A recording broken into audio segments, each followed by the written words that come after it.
रामायण में राम जो हैं वो किस रूप में आदर्श हैं हमारे और हमारे जीवन में किस तरीके से वो बैठे हुए हैं। रामचंद्र जी के बारे में एक सबसे महत्वपूर्ण लोगों को बात नहीं पता होगी कि उनकी सबसे प्रिय माता कैकेयी थी उनकी, और वो कौशल्या के महल में नहीं रहते थे, वो कैकेयी के महल में रहते थे। जी, भगवान राम भी तो श्रापित थे। नारद जी ने श्राप दिया था, नारद मुख जब हुआ था। आज की वर्तमान परिस्थितियों में हाई कोर्ट और सुप्रीम कोर्ट में केस पे केस चलते रहेंगे लगातार। एक एक इंच जमीन के लिए हम एक दूसरे के प्रति कितना वैमनस्य पाल रहे हैं। पैगंबर मोहम्मद साहब, हजरत प्रॉफिट मोहम्मद, उनका हृदय भी प्रेम और करुणा से भरा था। जितनी करुणा उनके हृदय में थी उतनी करुणा शायद आज की तारीख में किसी को दिखाई नहीं देगी। जो भी कर्म करोगे उसका फल अवश्य मिलेगा। पूरा ब्रह्मांड कंप्यूटराइज चलता है, एक सिस्टम से चल रहे हैं। ओपेनहाइमर ने एटम बम भी बनाया। उस व्यक्ति को अपने जीवन के अंतिम समय में ये समझ में आया कि ये विध्वंस हमारा किसी मतलब का नहीं है। नमस्कार। चेतना का विज्ञान डॉक्टर आमोस आचान की दृष्टि से पॉडकास्ट आज फिर आपके सामने हाजिर है और हम सभी का इस्तकबाल करते हैं। हम स्वागत करते हैं डॉक्टर आमोद कुमार सचान का। सर नमस्कार। नमस्कार। आज सर एक विषय पर आपसे बात करने का मन है। वो विषय है रामायण का। हम अक्सर देखते हैं कि एक हमारे हिंदुस्तान में एक परिपाटी है जय सिया राम कहने की। बहुत पुरानी परिपाटी है और उससे हमारे धार्मिक, हमारे आध्यात्मिक, हमारे मनोवैज्ञानिक कई तरीके के लक्ष्य उससे जुड़े हुए हैं। हमारी भावनाएं जुड़ी हुई हैं। ऐसा कभी-कभी हमने महसूस किया है कि राम के होने से पहले भी राम थे। वरना राम नाम ऐसे नहीं रखा जाता। राम होगा नाम पहले से, तभी राजा दशरथ ने अपने पुत्र का नाम राम रखा। परशुराम थे, परशु वाले राम। तो राम जो शब्द है, रामायण के राम जो हमारे मर्यादा पुरुषोत्तम जो हमारे भगवान हैं, एक उनका दृष्टिकोण हमें आपसे जानना है कि रामायण में राम जो हैं, वो किस रूप में आदर्श हैं हमारे और हमारे जीवन में किस तरीके से वो बैठे हुए हैं? पहली बात जो सबसे समझने वाली है कि राम मनुष्य हैं, और इस रामचरितमानस में जो व्याख्या की गई है, जो विस्तार दिया गया है उनके चरित्र का, वो एक साधारण मनुष्य से मर्यादा पुरुषोत्तम बनने की कथा है। ओके। और ये हर मनुष्य के लिए उतनी ही महत्वपूर्ण है किसी भी काल में जो आज है, क्योंकि मनुष्य मन से चलता है, तो मन के जो विकार होते हैं उसमें बढ़ते चले जाते हैं। उन विकारों के कारण और तमाम तरीके के अवगुण पैदा होते हैं। जी। तो आज वर्तमान परिस्थिति में तो बहुत ज़्यादा है। तो इसलिए हमको ये चरित्र इसलिए हम देखते हैं, पढ़ते हैं, समझते हैं, जिससे कि उसको हम अनुसरण कर सकें, अपने जीवन में धारण कर सकें, और हम भी उनकी तरह बनने का प्रयास करें। जी। आजकल बहुत सारी जगह प्रथा है अखंड रामायण करने की, तमाम तरीके के पाठ करने की प्रथा है, अच्छी है। लेकिन सबसे ज़्यादा अच्छा ये है कि जब रामचरितमानस को हम जब पाठ करें तो उसके भाव हमारे अंदर अवतरित हों। जी। जब तक हम उसके भाव में न गुजर जाएं हुँ, तब तक उसका लाभ नहीं है, क्योंकि वो हमें अपने अंदर धारण करनी है। हुँ। तो एक एक पात्र जो उस पूरी कहानी में है, वो एक एक पात्र एक एक हमको शिक्षा देता है, बताता है कि जीवन की इस परिस्थिति में क्या करना चाहिए। हुँ। तो वैसे तो जिस तरीके से कथा चलती है कि नारायण को उस समय जो धरती पर बहुत अत्याचार हो रहा था, बहुत अनाचार हो रहा था, इवन ऋषि मुनि तक सुरक्षित नहीं थे। और जो जंगल में आश्रम में जो यज्ञ करते थे तो उसमें भी हड्डियां डाल देते थे, कभी किस तरह डिस्टर्ब करते जी। थे, मतलब कोई आदमी आराम से नहीं रह पा रहा था। हुँ। तो नारायण को जन्म लेना पड़ा। तो जब जन्म लिया उन्होंने, तो उस समय भी उनका स्वरूप वही था। तो माता कौशल्या कहती हैं कि मैंने आपको इस रूप में नहीं मांगा था, मैंने आपको उसी बाल रूप में चाहा था, आप मुझे ये विशाल रूप में दिखाएं, मैं तो उसी में रमना चाहती हूँ, उसी में खुश रहना चाहती हूँ। उसके बाद कालांतर में सब बड़े हुए बच्चे। रामचंद्र जी के बारे में एक सबसे महत्वपूर्ण लोगों को बात नहीं पता होगी कि उनकी सबसे प्रिय माता कैकेयी थी उनकी, और वो कौशल्या के महल में नहीं रहते थे, वो कैकेयी के महल में रहते थे। जी। इतना प्रेम था दोनों में। तो ऐसा क्या हुआ कि उसी कैकेयी ने, माता कैकेयी ने इनको इस तरीके का श्राप दिया कि इनको 14 वर्ष वन में रहना पड़ा। ये कई बार भ्रांतियां पैदा करता है लोगों के मन में, लेकिन जो उस समय की परिस्थिति थी, उस परिस्थिति में रामचंद्र जी बड़े हो गए, उनका विवाह हो गया, सारे भाइयों का विवाह हो गया, पूरी तरह व्यवस्थित हो गए, और कल उनका राज्याभिषेक होने जा रहा है। ऐसे समय सभी देवताओं को, सभी ऋषि मुनियों को इतने मन में उनके अंदर उद्वेग आया कि अरे अब क्या होगा, जिस काम के लिए ये आए थे, तो अब तो ये राज्याभिषेक हो जाएगा कल, तो ये काम हमारा कौन करेगा, हमको कौन इन राक्षसों से बचाएगा। तो सब देवताओं ने मिलकर के माता सरस्वती से प्रार्थना करी कि हे माँ, कुछ करिए आप,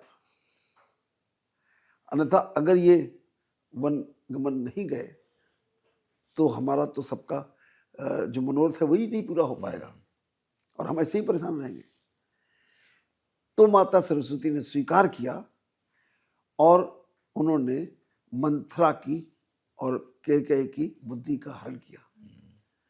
तो जब इस समय ये वार्तालाप हो रहा था मंथरा और कैकेयी का, उस समय वो अपने आप में नहीं थी, वो हाईजैक्ट बुद्धि थी, जैसे हिप्नोटिज्म होता है ना। जी, बिल्कुल। बस हिप्नोटाइज्ड होकर के उन लोगों का वार्तालाप हुआ, और मंथरा ने कुछ कैकेयी को समझाया, और माता कैकेयी ने उसको उसी तरीके से स्वीकार किया, और उन्होंने वो 3 वरदान मांगे दशरथ से, जी। और इस प्रकार से इनका वनगमन हुआ। वनगमन हुआ।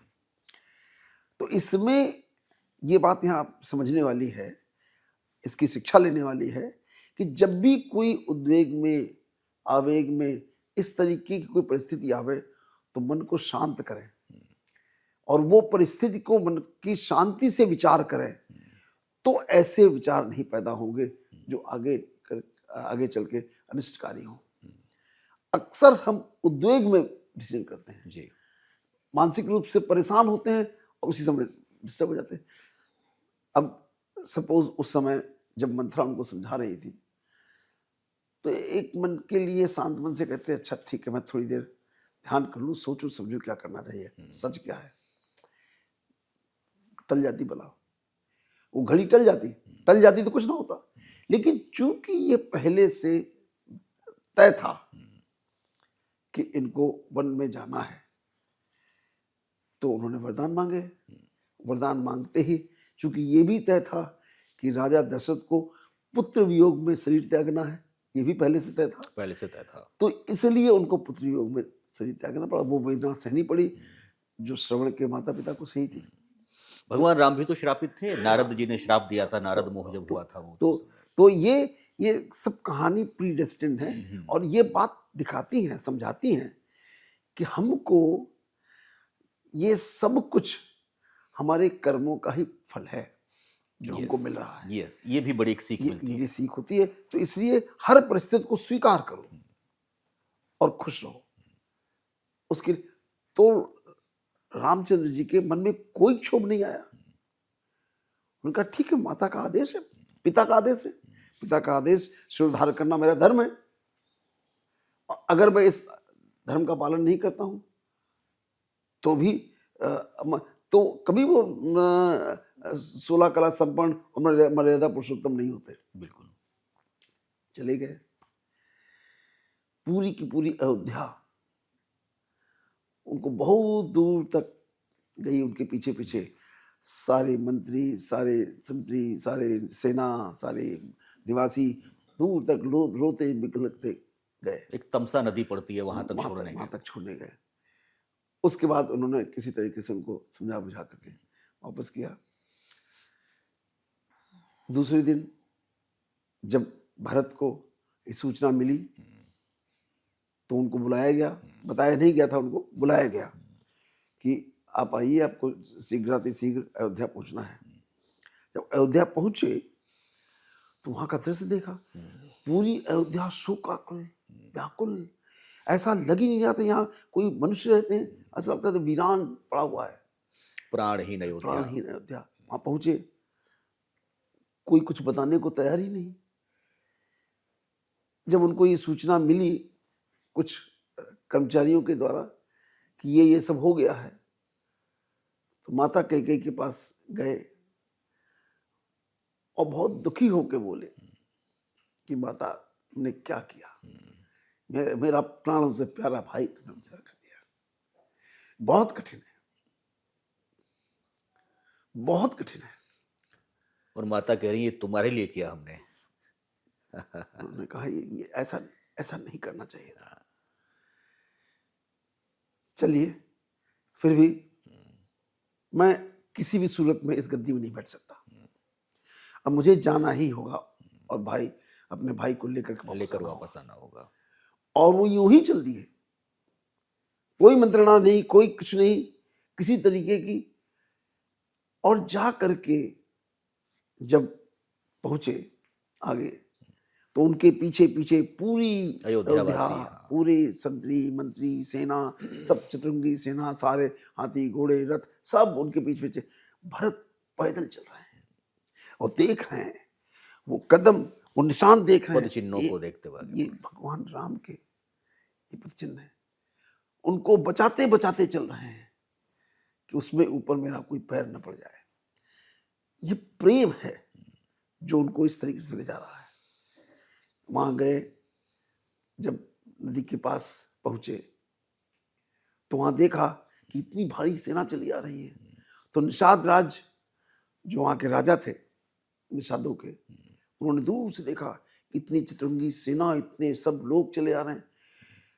सामान्य मनुष्य थे, निषाद राज थे वो। तो उनके मन में भी भाव आया कि ऐसा क्या हुआ कि वो तो सब राजपाट छोड़ के आए थे और फिर ये इनके लिए धावा बोलने की क्यों क्यों क्यों जा रहे हैं। दूर से देख रहे तो कुछ समझ आता नहीं है।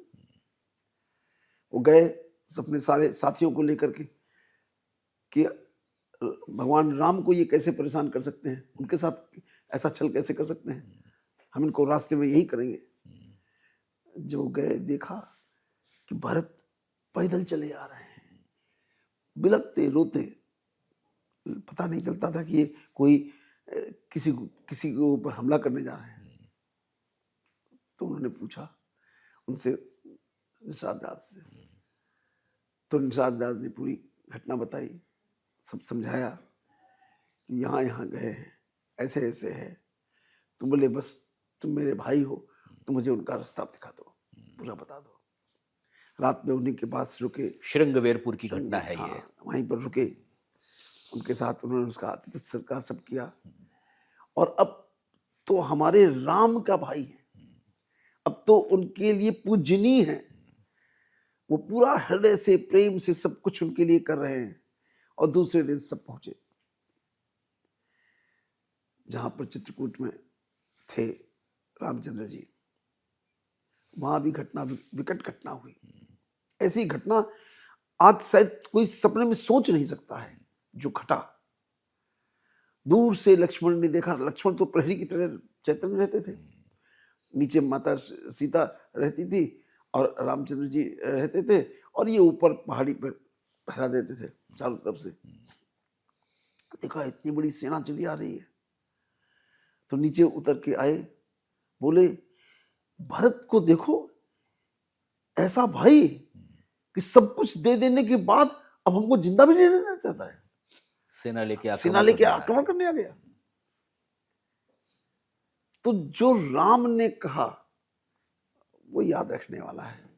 राम ने कहा कि तुम भरत को नहीं जानते हो, मैं भरत तो भी आ रहा है, यदि मैं भरत से कह दूंगा, वो राजपाट तुमको दे देगा और वो मेरे साथ चला जाएगा। तुम जाओ, जाके उसका स्वागत करके लाओ। तब उनका भ्रम टूटा। गए, भरत आए। अब जब भरत आए तो वो तो बिल्कुल मेंटली तैयार थे, और किसी भी तरीके से मुझे अपने भाई को मना के वापस ले लेके जाना है, कुछ भी हो जाए, कैसे भी हो जाए, हम बिना इनके जा ही नहीं सकते हैं, और राजपाट तो छोड़ो, हम अयोध्या ही नहीं जा सकते हैं। तो उन्होंने समझाया, बताया, बोले नहीं, समझने को कुछ तैयार नहीं। वो अपने सारे सब तरीके के आर्गुमेंट्स भरत रख रहे हैं, राम समझा रहे हैं, लेकिन समझने वाला कोई नहीं। रात हो गई, वहीं सो गए।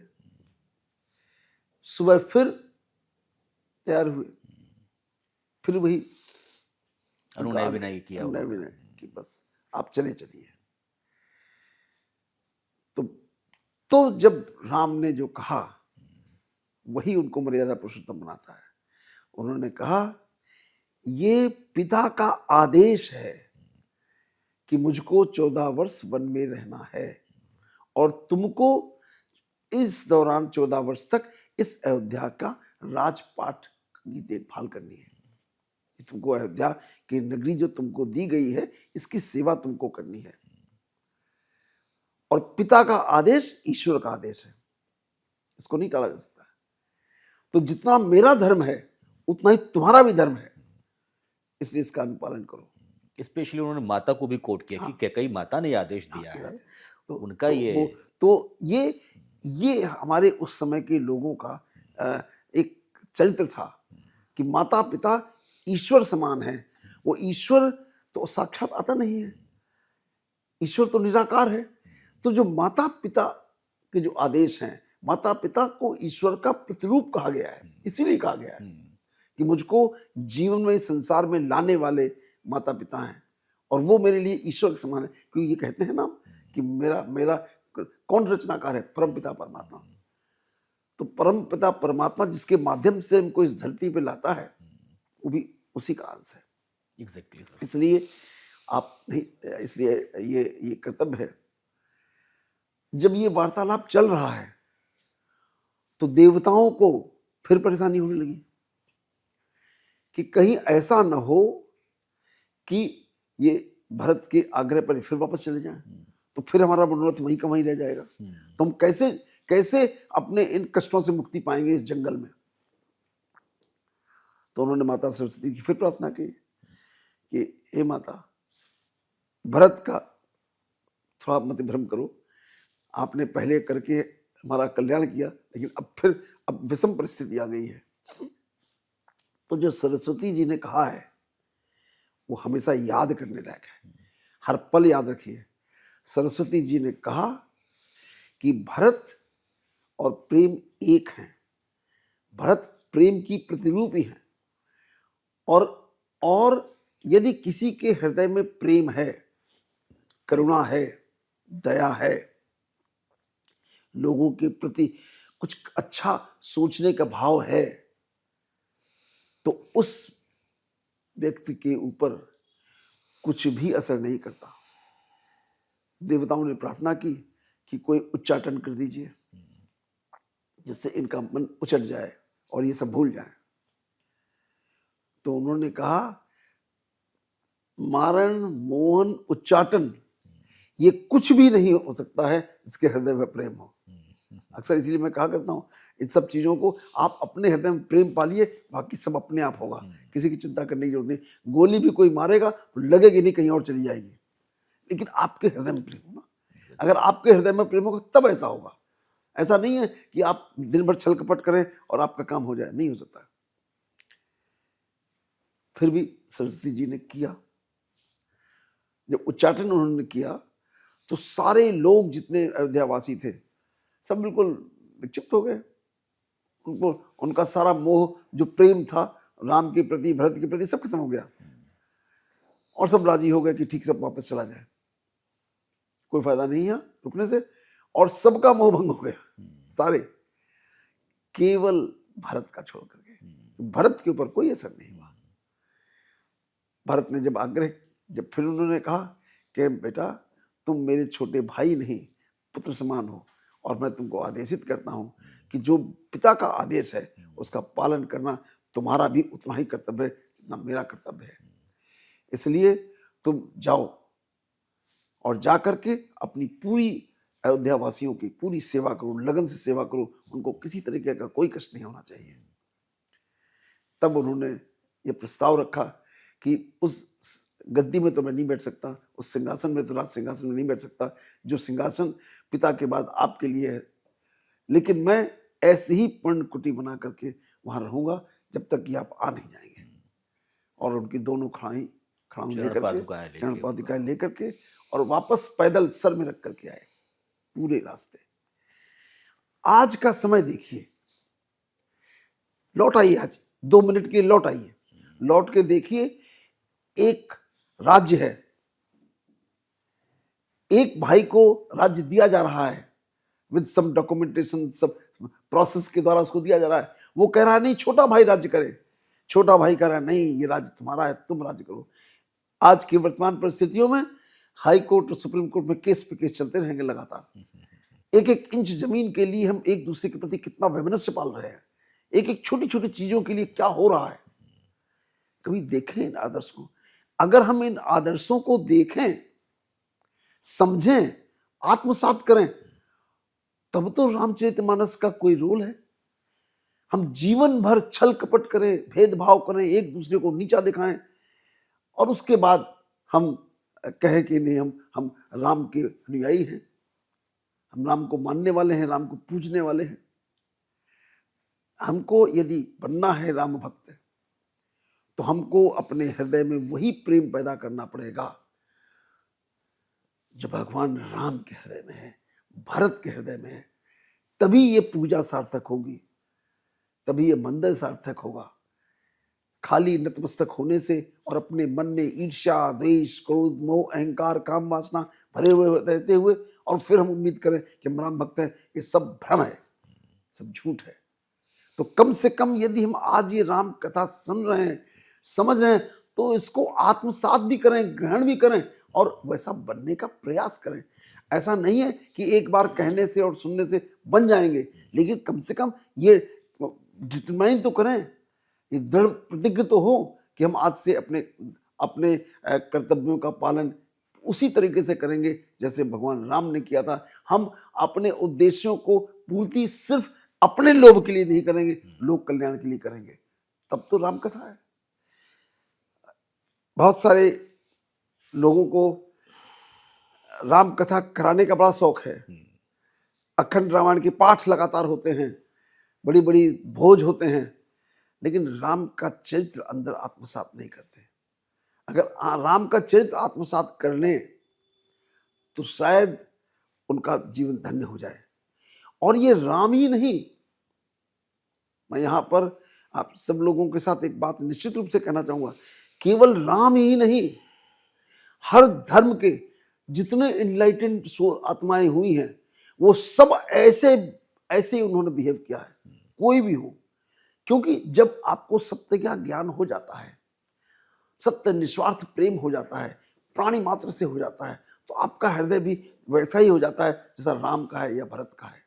अब मैं आपको यहाँ पर ही कुछ कहानियां ऐसी बताऊंगा जो आपको लगेगा कि हाँ सब एक है। मोहम्मद साहब, पैगंबर मोहम्मद साहब, हजरत प्रॉफिट मोहम्मद जी, उनका हृदय भी प्रेम और करुणा से भरा था। जितनी करुणा उनके हृदय में थी उतनी करुणा शायद आज की तारीख में किसी को दिखाई नहीं देगी। उनकी एक घटना, जीवन की घटना, बहुत मशहूर घटना है कि वो जब रोज नमाज पढ़ने जाते थे जिस मस्जिद में, उस मस्जिद में जाते समय एक बूढ़ी माता थी जो उनको बहुत नफरत करती थी, और वो इतना नफरत करती थी कि उसको करने के पास कुछ था नहीं, तो घर का कूड़ा इकट्ठा करके रोज उनके ऊपर डालती थी। मोहम्मद साहब कभी कोई जवाब नहीं देते थे, कूड़ा यूं ऐसे से साफ किया और चले जाते थे। ये लगातार वो उसी रास्ते से जाते थे, लगातार हर दिन वो उनके ऊपर कूड़ा फेंकती थी। लेकिन एक दिन ऐसा हुआ कि उस दिन कूड़ा नहीं फेंका माता ने। तुम कहा क्या हो गया, ऐसा तो नहीं बूढ़ी माता थी, कुछ गड़बड़ हो गया हो, चल के देखें। घर में अंदर जाके देखा तो बुखार से कराह रही थी, बहुत जोर से बुखार चढ़ा हुआ था। उसके सर में हाथ फेरा करुणा से, बोले माता अरे बता देती मुझे ना, तो मैं तुमको कम से कम हकीम को दिखा तो देता। तुम इतनी परेशान, इतने बुखार में अकेले पड़ी हुई यहाँ। उस वृद्ध स्त्री की आंखों से आंसू की धार बह निकली। उसका सारा का सारा प्रायश्चित हो गया, सब का सब निकल गया, सारा क्रोध, सारी ईर्ष्या, सारा वैमनस्य सब उसका वहीं बह गया। और उसके बाद से वो उनकी सेवा में लग गई, बजाय इसके उनके ऊपर कूड़ा फेंकने के। तो प्रेम में वो ताकत है जो इस संसार में किसी को भी आकर्षित कर सकती है। जीत सकती है। जीसस क्राइस्ट को जब ज्यूज ने फांसी की सजा दी कि उनको सूली पे टांग दिया जाए, उनके लिए न क्रिश्चियन थे न ज्यूज थे, उनके लिए सब एक समान थे, सब थे, सब उसी परम पिता परमात्मा की संतान है। जैसे वो है वैसे ये है, वैसे मैं हूं। तो जब उनको क्रूसीफाई किया जा रहा था, उस समय उनके जो हृदय के उद्गार थे कि O my God forgive them because they don't know what they are doing, because every action whatever you take today is it has got its outcome. उसका फल है, जो भी कर्म करोगे उसका फल अवश्य मिलेगा। और जो इनलाइटेंड आत्मा है वो उसको अच्छी तरह देख सकते हैं, भूत भविष्य वर्तमान उनको दिखाई देता है, उनको मालूम है कि ऐसा कर्म करने पे ये सजा का प्रावधान है इस ब्रह्मांड में। वो ऑटोमेटिक है, कोई किसी को अलॉटमेंट नहीं करता है, कंप्यूटराइज्ड है, पूरा ब्रह्मांड कंप्यूटराइज चलता है। ये सारे ग्रह नक्षत्र तारे पृथ्वी सब अपने आप चल रहे हैं ना, एक सिस्टम से चल रहे हैं। उतना सिस्टम से तो कंप्यूटर भी नहीं चलता, वो भी क्रैश हो जाता कभी कभी, लेकिन ब्रह्मांड में कभी ऐसा नहीं होता है। तो इसके नियमों के तहत ये सब इनको दंड मिलेगा, और जो दंड मिलेगा उससे इनको कष्ट होगा। उस कष्ट के लिए मुझे हार्दिक दुख है। तो उनसे प्रार्थना कर रहे हैं परमपिता परमात्मा से कि इनको माफ कर दो, जो उनको अगले ही पल फांसी में चढ़ाने जा रहे हैं। आप अल्टीमेट, आजकल कोई छोटा सा कुछ कर देता है तो एकदम दुश्मन बन जाते हैं उसके। इसने मेरा स्कूटर तोड़ दिया, इसने मेरी गाड़ी तोड़ दी, इसने मेरा ये कर दिया, नुकसान कर दिया, मेरा वो नुकसान कर दिया, और उनके जान के दुश्मन बन जाते हैं। उनका जीवन ही जाने वाला है प्रैक्टिकली, अगर देखा जाए भौतिक शरीर के अनुसार देखा जाए तो उनके हृदय में इतनी करुणा है। तो इसलिए हमको हर पल, और वो इनलाइटेंड आत्मा थे, वो जानते थे इसका कोई महत्व नहीं है, ये तो शरीर विनाशी है, ये तो विनाश होना ही है, इसका जो शरीर पैदा हुआ है उसका नष्ट होना ही लक्ष्य है, अंतिम लक्ष्य उसका नष्ट होना ही है। लेकिन चूंकि ये शरीर 5 तत्वों से बना है, उसको क्रिएट किया जा सकता है अगर उतनी शक्ति हमारे अंदर आ जाए। जब हम उस लेवल पे पहुंच जाएं, हम और परमात्मा का, हमारे सारी फ्रीक्वेंसी थॉट्स एक समान हो जाएं, तो हम कर सकते हैं। जो लोग ऐसे थे, बहुत लोगों ने ऐसे काम किए हैं, जीसस क्राइस्ट भी उसमें से एक थे। तो ये फ्राइडे के दिन क्रूसीफाई किए गए, संडे के दिन, ईस्टर के दिन फिर जग उठे, फिर बना लिया उन्होंने, शरीर दोबारा बना लिया, क्रिएट कर लिया। क्योंकि आत्मा तो अजर अमर अविनाशी है, शरीर विनाशी है। इट कैन बी क्रिएटेड अगर आपके पास उतनी ताकत, उतने शक्ति आप समझ डेवलप कर लेते हैं। तो उन्होंने फिर ईस्टर के दिन जग उठे, और उसके बाद फिर लोगों का कल्याण किया, और फिर समय से अपना शरीर छोड़ा। अब अल्बर्ट आइंस्टाइन है, अल्बर्ट आइंस्टीन ने E=mc² फार्मूला दिया। इसकी बेसिस पर बहुत सारी गणनाएं की गई, और इसी के बेसिस पर ओपेनहाइमर ने एटम बम भी बनाया। जो एटम बम आज पूरी दुनिया में हजारों की संख्या में रखे हुए हैं, गिनती नहीं है, 16,000 ज्यादा तो नोटिफाइड है, बाकी उसके अलावा कितने रखे हैं पता नहीं। इतने हैं कि एक बार अगर एटॉमिक वार शुरू हो तो पूरी दुनिया क्षण भर में नष्ट हो जाएगी। उस व्यक्ति को अपने जीवन के अंतिम समय में ये समझ में आया कि ये विध्वंस हमारा किसी मतलब का नहीं है। तो उन्होंने लास्ट में अपनी ही डॉटर के लिए एक चिट्ठी लिखी, जो उनसे दूर रहती थी।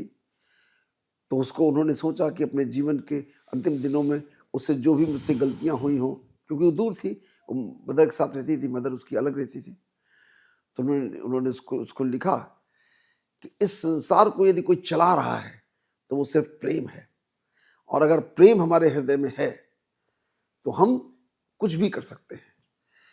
और प्रेम ही वो फोर्स है जो सभी आत्माओं को, सभी लोगों का की सारी समस्याओं को समाप्त कर सकती है। उन्होंने ये भी लिखा कि E is equal to MC square. तो E वो एनर्जी है जो सारे मनुष्यों को हील कर सकती है। उसमें यदि लव को लाइटनिंग स्पीड के स्क्वायर से जोड़ दिया जाए, लाइट की speed, you know the light की स्पीड क्या होती है, प्रकाश की जो वेग होता है, उससे मल्टीप्लाई कर दिया जाए तो जो एनर्जी पैदा की जाएगी, उससे पूरा संसार को प्रेम में किया जा सकता है। और इसकी मैकेनिज्म मैं नहीं जानता हूं, लेकिन ये उस समय अल्बर्ट आइंस्टीन ने कहा, इसकी मैकेनिज्म मैं नहीं जानता, ये क्या करता है, क्यों करता है, कैसे होता है, लेकिन ये पूरे संसार का कल्याण कर सकता है। और मेरा अगर बस चले तो मैं प्रेम का इतना बड़ा बम बनाऊं कि पूरी दुनिया में बिखर दूं, कि सबके अंदर प्रेम का भाव जग उठे। अल्टीमेटली उस समय तक अल्बर्ट आइंस्टीन को ये नहीं पता था कि प्रेम हमारे हृदय में, हमारे मन में क्या पैदा करता है, लेकिन आज मैं ये बता सकता हूं कि प्रेम हमारे शरीर में कैसे काम करता है। प्रेम ही वो भाव है जिस भाव से हमारा शरीर स्वस्थ रहता है। प्रेम यदि हमारे शरीर है, मन में, तो हमारा जो सिस्टम है काम करता है, वो सिस्टम सारा का सारा हील करता है। मेंटल सारे रोगों को दूर करता है, सारे फिजिकल दोनों को दूर करता है। और प्रेम से क्या होता है, हमारे जो सिंपैथेटिक नर्वस सिस्टम है वो इनहिबिटेड रहता है, पैरासिम्पैथेटिक सिस्टम स्टिमुलेट होता है। ये प्रेम में होता है। उसके साथ ही साथ हमारे सारे न्यूरोट्रांसमीटर्स सब इनहिबिटेड रिलीज होते हैं, हार्मोन्स सब नॉर्मलसी में रिलीज होते हैं, और हमारे मन के अंदर शांति पैदा होती है, सुख पैदा होता है, आनंद पैदा होता है। होता तब है जब हम प्राणी मात्र से प्रेम करते हैं। तो ये प्रेम ही है जो हमको तन से और मन से स्वस्थ रखता है। एग्जैक्टली सर, बिल्कुल। आज हम इस प्रेम को पूरी तरह भूल गए हैं, और हम हर पल सिर्फ एक चीज से घिरे हुए हैं, और वो है लोभ, ग्रीड, लालच। ये लालच सबसे बुला है, ये हमारी पूरी मानवता को नष्ट कर रही है। चाहे धन का लालच है, पावर का लालच है, संपत्ति का लालच है, रिश्तों का लालच है, किसी चीज का लालच है, वो लालच हमको परेशान करता है। ये ग्रीड जब पूरी हो जाती है तो भी नहीं मन भरता, तो अहंकार पैदा हो जाता है, मुझसे बड़ा कोई नहीं। अगर नहीं पूरी होती है तो क्रोध पैदा होता है, और लगता है कि इसके कारण नहीं पूरा हो रहा है, तो उसके प्रति क्रोध आता है, द्वेष आता है, और अगर किसी दूसरे को मिल जाए कुछ तो उसके प्रति ईर्ष्या पैदा होती है। तो इस कारण से सारी बीमारियां हैं, और अगर हम इनको अपने अंदर इनका वास हो जाए, मेरे हृदय में करुणा भर जाए, प्रेम भर जाए, तो हम पूरी तरह निरोगी हो जाते हैं। बिल्कुल ठीक कहा सर आपने। तेरे मन में राम, मेरे मन में राम, रोम रोम में राम रे। मतलब राममय है। अगर हम राम की तरफ जरा सा बढ़ते हैं तो राम हमारी तरफ बिल्कुल दौड़ पड़ते हैं खिंचे कि चले आ जाते जाओ, आ जाओ, हम तो हैं ही। तो अगर वाकई में अगर हम अपने जीवन में शांति, सुकून, प्रेम और इस तरीके की इसकी रसधारा उसको बरसाना चाहते हैं, तो हमें राम की तरफ 2 कदम बढ़ाना चाहिए।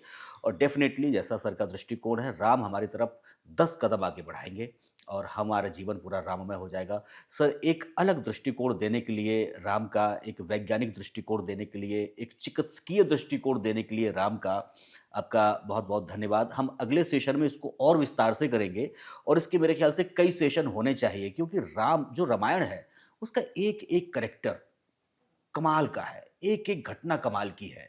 तो हम लोग विस्तार से इस पे बात करेंगे, और बड़ा मज़ा आएगा सर आपके साथ में आपका दृष्टिकोण जान के। बहुत-बहुत धन्यवाद सर। धन्यवाद, नमस्कार।